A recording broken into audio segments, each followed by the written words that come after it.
गणेशोत्सवानिमित्त कोकणात जाण्यासाठी ठाणे रेल्वे स्थानकामध्ये मोठी गर्दी झाली आहे। मांडवी एक्सप्रेस पकडण्यासाठी प्रवाशांनी मोठी गर्दी केली आहे। ट्रेन पकडण्यासाठी कोकणवासियांची 24 तास आधीच रांग पाहायला मिळते।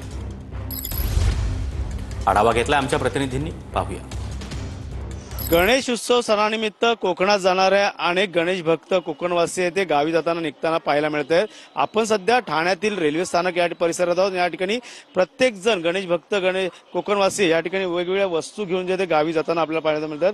मांडवी एक्सप्रेसची ही गाडी जी आहे ती याच फलाटवरती येणार आहे आणि 24 तास अगोदर हे सर्व जे आहे ते गणेश भक्त जे आहे ते कोकणवासी आहे पहिलेच येऊन फलाटवरती उभे असतात। त्यामुळे या गैरसोय होऊ नये यासाठी गाडीमध्ये चढताना उतरताना या ठिकाणी अनेक लहान मुलं असतात, त्यांच्यावर कुटुंब असतात, ज्येष्ठ नागरिक असतात, ते या ठिकाणी बॅगा घेऊन सामान घेऊन चढत असतात। त्यामुळे अनेक वस्तू गणेशासाठी गणरायासाठी लागणाऱ्या सर्व वस्तू हे घेऊन जात असतात। त्यामुळे नक्कीच कशा प्रकारे जातात, एक आनंद असतो कोकणात जाण्यासाठी आणि गौरी गणपतीचा पण देखील सण त्या ठिकाणी मोठ्या उत्साहात साजरा केला जातो। त्यामुळे अथर्व सह गणेश सोरा, TV9 मराठी, ठाणे।